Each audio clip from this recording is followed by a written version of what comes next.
Good morning mga kamami. For today's video ay oras na naman nga po para mag-edit. Kaya naman ang video ito mga kamami ay nung nakaraang araw pa. Continuation po ito. Kaya ngayon ay aking i-edit para naman ma-delete ko na rin siya sa aking gallery at napupuno na rin po talaga yung aking storage. Gawa nga po yung ating phone ay hindi naman siya ganun kataas at mumurahin lang po mga kamami yung ating phone. Pero pagka nagkaroon tayo ng pagkakataon at nakasahod na rin tayo ng malaki dito mga kamami, pwede na rin po tayo bumili ng panibagong phone na kahit pa paano ay mataas na yung storage at pwede talaga siyang pang vlog. So ayan na nga mga kamami, habang ako ngay kumakain dito ng tanghalian, sobrang sarap na sarap ako mga kamami sa aking ensaladang talong. Ewan ko ba, simpleng luto lang naman pero napakasarap. Kaya naparami talaga akong mga kamami ng kain dito. Hindi ko alam kung paano mag-diet kapag ganito ang ating ulam mga kamami. At fast forward na nga tayo mga kamami, dito naman tayo sa sunod kong ginawa dito sa video ito mga kamami. Ako ay nagkuha ng aking mga sinampay. Ilang araw na nga po ito mga kamami na aking mga sinampay. Noong Friday pa ako naglaba mga kamami, pero hindi ko pa rin talaga siya natupi at pinaarawan ko siya ng pinahanginan para hindi naman po amoy kulob yung ating mga nilaban mga kamami. So yun nga, mayroon akong nakasampay sa labas at mayroon din sa loob. Mayroon din po ako sa likod. So sobrang dami ko po talagang nilaban dahil good for 1 week po talaga yan ng mga nilaban ko mga kamami. Kaya ngayon for today's video ay magtutupi tayo mga kamami para naman maliwalas na yung ating buong kabahayan char. So sana all na lang no, buong kabahayan maaliwalas. So yun na nga mga kamami, dahil nga kailangan talaga natin itong tupiin para naman maging maayos na yung ibang part ng ating kabahayan. So ito talaga yung maganap natin mga kamami kapag tayo nasa loob lamang ng bahay. Ito yung ating focus. So, sobrang mga busy tayo kahit nasa loob lang tayo. Hindi tayo mapakali kapag nakikita natin na magulo ang ating buong kabahayan. So yun nga mga kamami, yung pagtutupi ko dito mga kamami ay pinukusan ko talaga to hanggang matapos. Syempre habang nagtutupi ako, binidyo ko rin siya mga kamami para naman mayroon tayong i-upload nga. Ganito na talaga yung mga galawan natin ngayon mga kamami.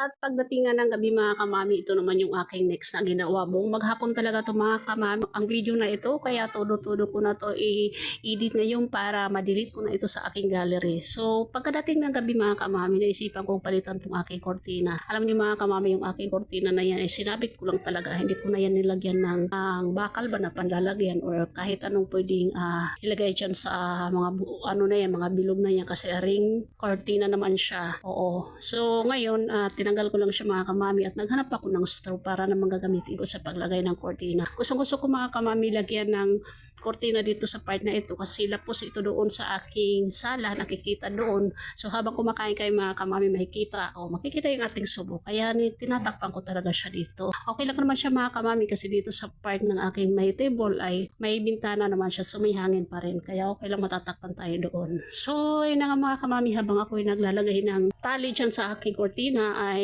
yung perdibling gamit ko mga kamami ay talagang natanggal siya tapos natusok doon sa tela. Ay nahirapan naman ako mga kamami at tinanggal ko nga ulit tapos ako siya ibinali. So ayun, maganda nga naman mga kamami kapag nakakapaglinis tayo. Masarap sa pakiramdam talaga na kahit na maliit lang ang bahay kubo mo tapos nailinisan mo, pag nakita mo yung result ng ginagawa mo ay napakasarap sa pakiramdam. Diba mga kamami, relate kayo dyan? So ayun na nga, ang sarap sa pakiramdam mga kamami pag nakita mo ganito na kapag ayos ka kahit na ganyan lang yung iyong bahay kubo tapos nalilinis mo, ay nako, makakapagsabi ka na lang talaga na hi sa wakas, diba?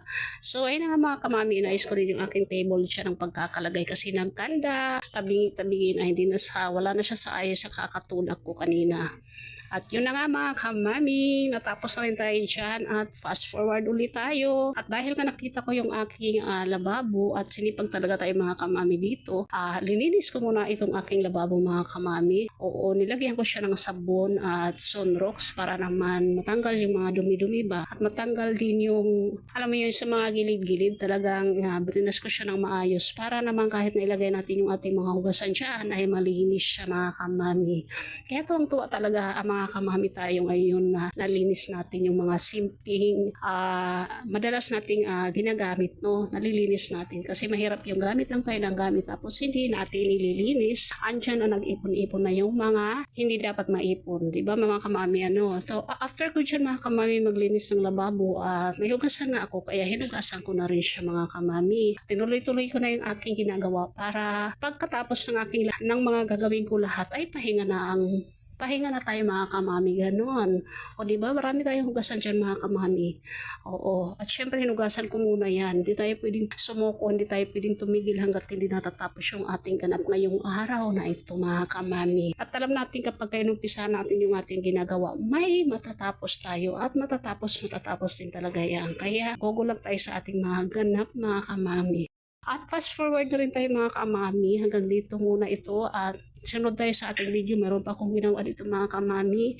Hindi na natin tatapusin ang video na ito. At pagkatapos ko nga mga kamami maghugas, kinailangan ko na rin magsaing mga kamami dahil wala pa tayong sinaing at gabi na nga. Oo, para sa ating dinner. Magsala muna tayo dyan pang mabilisan lang naman mga kamami. Kapag ka talaga nanay ka, sobrang bilis mo talaga gumalaw. Hindi pwede ang babagal-bagal sa buhay ng mga nanay. Alam ko makakarelate kayo sa aking sinasabi, lalong-lalo na yung mga nanay dyan. Kaya kapag ka yung mga dalaga at binata dyan or mga dalaga talaga kapag ka pinasok yung pag-aasawa, kailangan advance talaga kayo sa maiging buhay ninyo. Alam nyo yung maiging trabaho ninyo kapag ka naging nanay kayo, lalo na kung naging full-time mom kayo at mayroon kayong anak na asikasuhin. Ako nga mga kamami, wala akong maliit na bata. Pero ganito, marami din tayong ganap araw-araw kahit nasa loob lang tayo ng bahay mga kamami. Kaya ang kagandahan lang mga kamami dahil pinasok natin yung pagbablog, parang naging kasama na natin ito sa ating araw-araw mga kamami. Yung naggawa ka lang ng video, nag-edit ka, nagdaldal ka at nag-upload ka, may kita ka na. So ganun mga kamami, parang wise ba tayo, multitasking lagi tayo para naman makita natin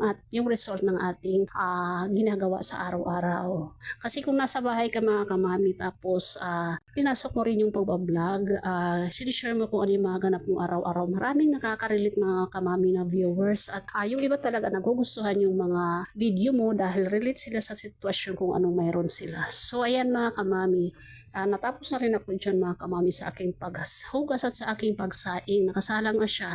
At ngayon nga dahil natapos na yung aking pagsaing at nakapaghugas na rin tayo, naisipan ko mga kamami na magtimpla ng gatas dahil nung umaga mga kamami hindi talaga ako nakapaggatas. Kaya ngayon magtimpla tayo ng gatas para naman medyo maging okay naman yung ating pakiramdam sa dami ginawa natin buong maghapon mga kamami. At syempre ayan, niligpit ko muna yung mga kalat-kalat ko dyan sa lamisa dahil marami din mga nakalagay. Ito talaga yung ayaw ko mga kamami, maraming nakapatong kung saan-saan sulok. So ayan, inupuan ko pero wala talaga mga kamami, di talaga ako makaupo ng asintudong-todo. So dito na nga mga kamami, ito na talaga yung totoo. Nagtimpla na ako dito mga kamami ng aking maiinom na gatas at napansin nyo mga kamami na yung gatas ko nasa tupper lang siya at plano ko din talaga bumili mga kamami ng tupper na para sa sukal at para sa gatas. So, ayan na nga mga kamami, magtimpla na tayo dito. O diba, ang haba talaga ng aking video mga kamami. Bahala na to ang aking pag-voice over. At maraming salamat naman sa mga nanonood ng ating video. Panibagong simula tayo mga kamami dahil nag-voice over na tayo ngayon nung nakaraan mga tutorial. Pero pag may oras ako mga kamami, mag-tutorial pa rin talaga ako. Lalo na doon sa mga hindi pa alam at mayroong mga tanong na kailangan sagutin. Tutulong pa rin naman tayo mga kamami sa ating mga nalalaman. So, ayun mga kamami. Hanggang dito na lang ang ating video. Yung dinner namin dito mga kamami, hindi ko na pinakita kasi nga sobrang haba na po ng aking video at full storage na po talaga ako mga kamami. Maraming salamat again sa inyong panonood. See you for the next video. Bye-bye!